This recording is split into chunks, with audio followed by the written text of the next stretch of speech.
Hello and welcome back to Life Talk with Lady TC. This week we will be discussing sexual assault and sexual abuse.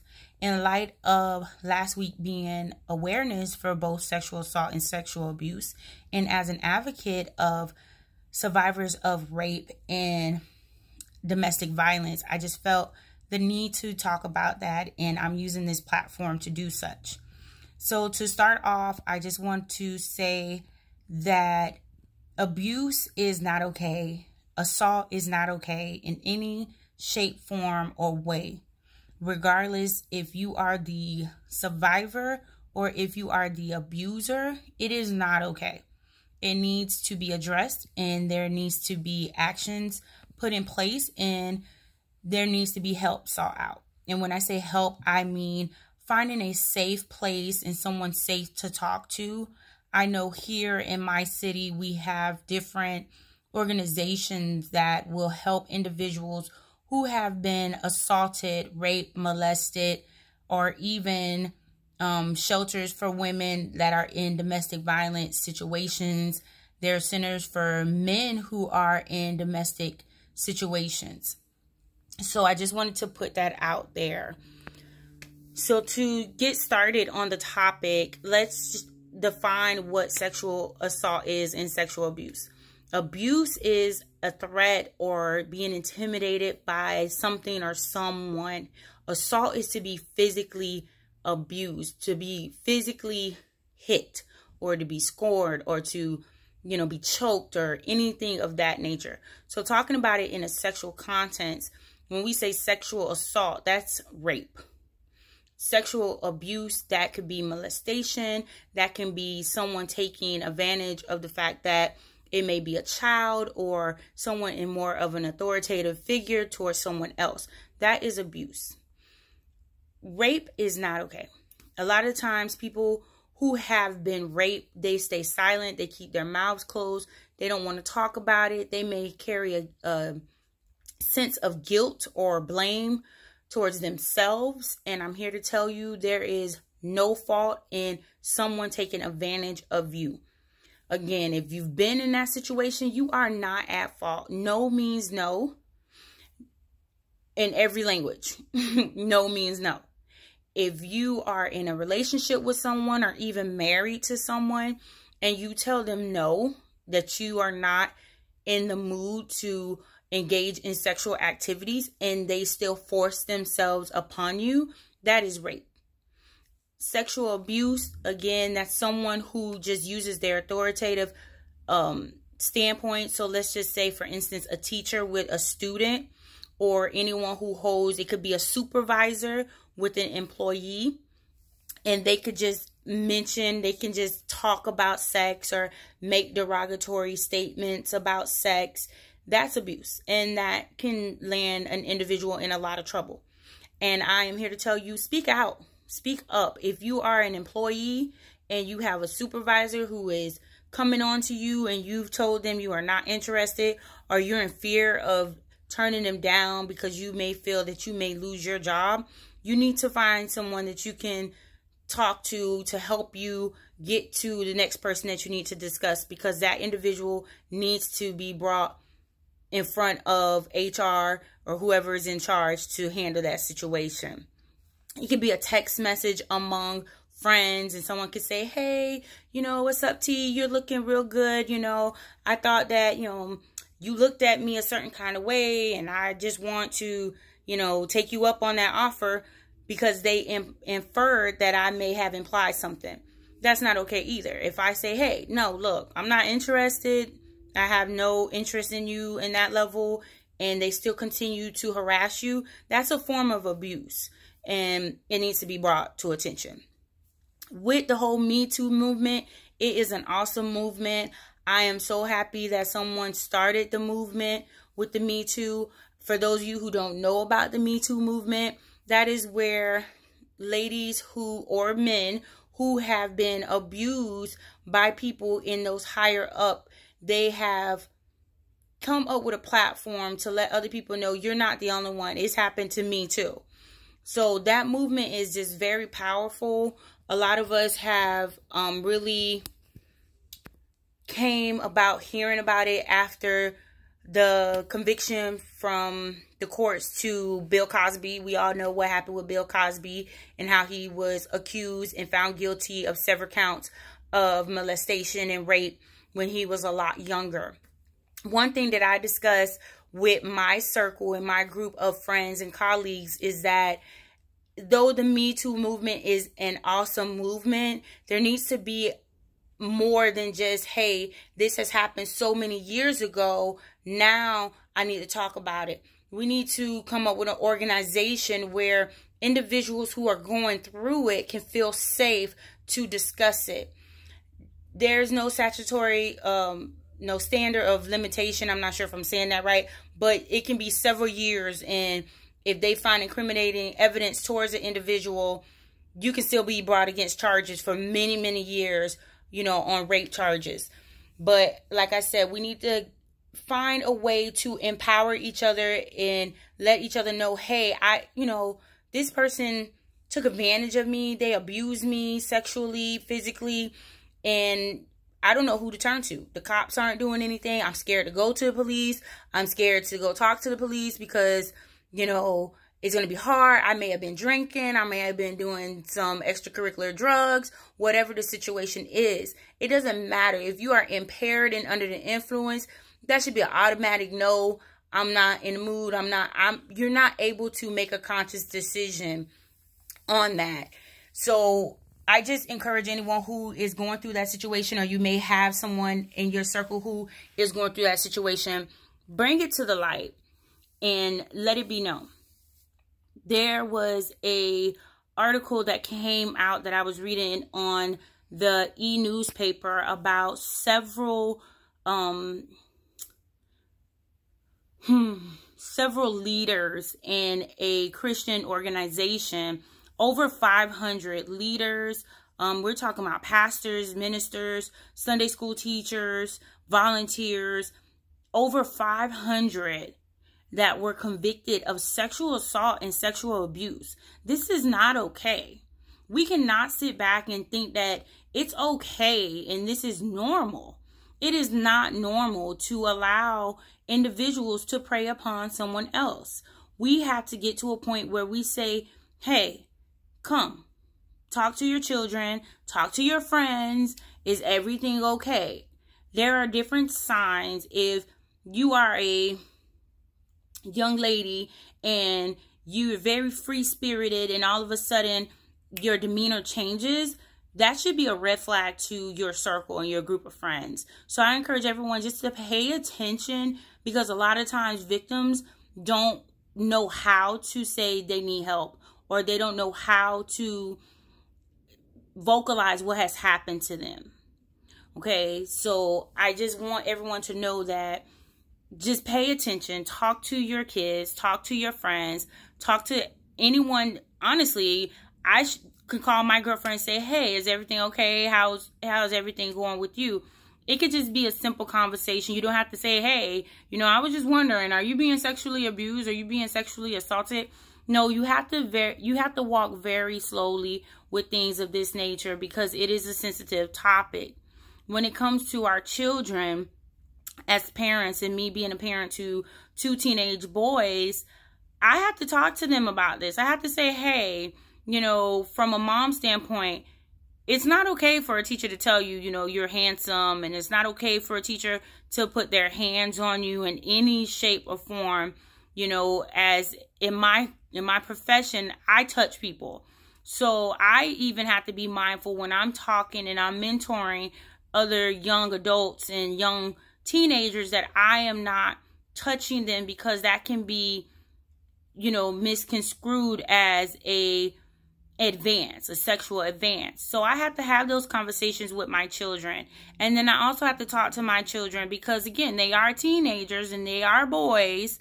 So I do have to talk to them and say, hey, if you are interested in a young lady and she's not accepting that, or she doesn't have mutual interest in you, you just need to back off. Because if you push and you push and you push, that can be misconstrued, and that can be brought against you as abuse, harassment. She can feel intimidated, And because my boys are giants, in my opinion, I'm not very tall, so to me, they're giants. So young ladies may feel intimidated and threatened. So sometimes because a person is threatened and feel intimidated, they cower and they go ahead and engage in the activity that is being brought towards them. So I encourage parents, talk to your children. Parents of young ladies, my heart goes out to you, because in the world that we live in now, social media and TV and just the world of vanity, women walk around pretty much naked nowadays, and our young ladies are seeing that. That doesn't give a man a right to rape or to choke or anything to an individual. It doesn't matter if you decide to walk around naked and you know, quite honestly, in my opinion, it still doesn't give a person the right to prey upon you. But we do have to be mindful that what we put out, people don't necessarily see what it is that we're trying to put out. A young lady may just be walking around in confidence and just, hey, have on some nice, you know, shorts and a nice halter top, or I don't know what the midriff tops that the young ladies call them nowadays. And a gentleman can say, well, she's putting it out there, so I'm going to take advantage. That's not okay. We just have to make sure we talk to our young girls and let them know it doesn't matter what you put on. Make sure that you are very vocal. Hey, no, I'm not inviting you into my space. When you are assaulted and someone projects themselves on you, they take a piece of you. So that's where we're going to go now. We're going to talk about what it does to us emotionally. When someone rapes you or someone, you know, is abusing you sexually, and, you know, every time, you know, you could be in a relationship and they're just very forceful in the bedroom and you're not liking that. You need to speak up, because emotionally now you have to check yourself out and you have to say, hey, you know, all right, well, I love this person, so I'm just going to go with it. No, that's not okay. Or this is my uncle and I can't tell my mom because my mom's going to say you're lying. That's not okay either. Or, you know, whatever the situation is, we can go through 1,000 different scenarios, but bottom line is, it's not okay. Emotionally, it clouds your judgment to really be able to have a healthy relationship in the future, especially if you don't go seek help. Like I said at the beginning of this video, there are so many different organizations that can counsel and help you get out of situations, help you decide whether or not you want to bring charges against that individual. If you're a young person, there are different hotlines that you can call that are anonymous, that they can talk you through with maybe talking to your parents about it. Pardon me. Excuse me. That can help you get to the next level. So I just, you know, want people to understand that there are places for you to go and there are people for you to talk to. It's very taboo, I know, here in my city among minorities for us to go seek counseling pretty much for anything, because as a minority group of individuals, we're always taught that we're strong and that, you know, God doesn't put more on us than we can bear. But what people forget is that we're still human. We're still natural. We still have feelings. You know, regardless of your belief, we are made to feel, and to feel is emotional as well. So you need to seek help. A lot of times we don't want to do that, but it is very important, especially if you've been abused sexually. Like I said, it can lead you one or two ways. It can either cause you to be very sheltered, to where you don't trust anybody and you look at everybody in your life as an abuser or someone who's going to hurt you. Or you can become very promiscuous, where you just say, hey, well, they didn't care about me, so I'm going to treat people the same way. And now the abusee has become the abuser. And then the cycle never stops. And that's not healthy either for an individual. So we have to just do better to just really educate people and really shed light on it. We have to watch and see what is going on, not only among the young people, but the young adults and middle age and elderly. There was a recent incident here on the news in my city where an individual who was supposed to be taking care of disabled individuals was preying upon them and impregnated one of the young ladies who was mentally ill. And she was there seeking treatment, and this individual took advantage of her. That's sexual assault and abuse, because she was not in the state of mind to be able to make a conscious decision. And now she brought forth a child that she is not able to physically and mentally take care of. So I'm grateful that they did find that individual and he will be prosecuted. We just have to make sure we're just watchful and mindful of everything that we have going on. So I just encourage you again, and I'm going to say that a lot throughout a lot of my videos, especially when we talk about topics so sensitive as rape and molestation. We have to make it aware that it is not okay. If you have children that are in daycares, you need to come up with words where your 2- and 3-year-olds can conversate with you if someone touched them inappropriately. And if your children have been touched inappropriately, don't just remove them from that school and leave that teacher or teacher's aide in that school. Make it be known. Bring the charges up against that individual, because we have to get predators off the street. If we don't get the predators off the street, the cycle will just continue, and they will continue to ruin the lives of many young men and women. And to the men, I'm here to tell you, I am an advocate of you men. My heart goes out for those men who have been sexually assaulted and sexually abused, molested by uncles and cousins, even male and female relatives. My heart goes out to you, because men are told from very young ages that you're a man. You're supposed to man up. You're not supposed to cry. You're not supposed to feel this kind of way, because then you're called soft or called a sissy or whatever. People bash you because, you know, they feel that you're a man. You're not supposed to complain. I've heard it so many times, men can't be raped. That is a lie from hell itself. A man's body will naturally respond to certain triggers. That does not mean that he wants it. It does not mean that he's okay with it. Just like a woman's body will respond to certain touches, that doesn't mean that she wanted it. So my heart goes out to you guys.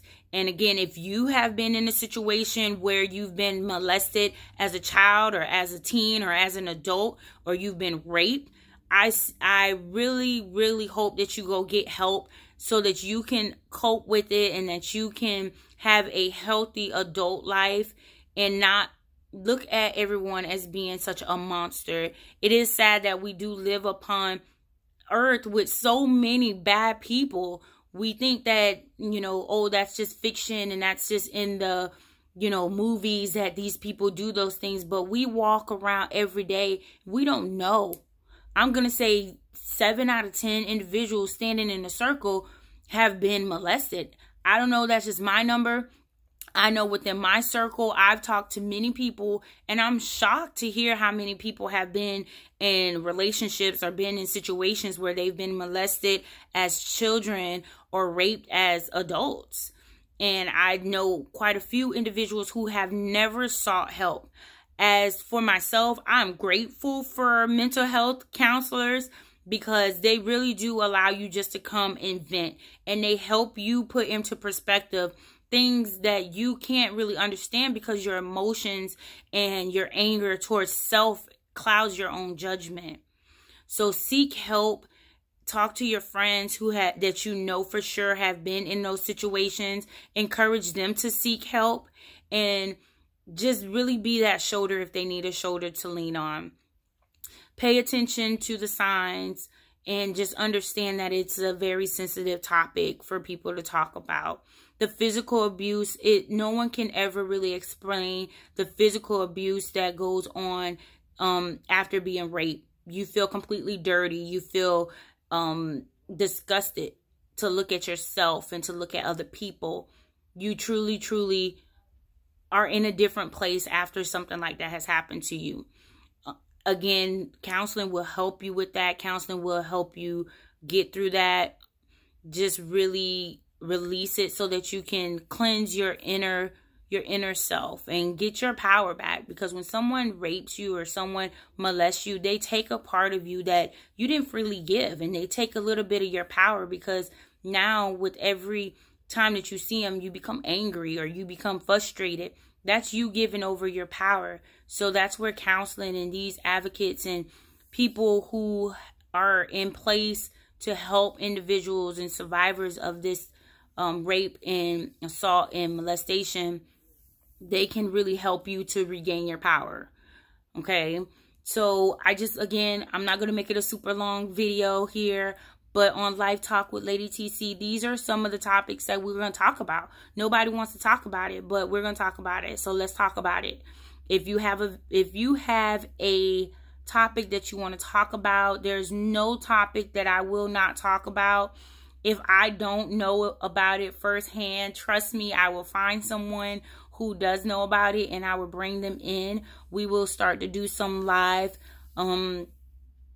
videos on our social media, our Instagram, as well as our Facebook. If you haven't subscribed to our YouTube channel, please do. All of our handles are Life Talk with Lady TC, all together, no spaces. And we look forward to next week's conversation. We will be talking about judgment. Okay? And I just send peace, love, and happiness and joy to each and every one of you.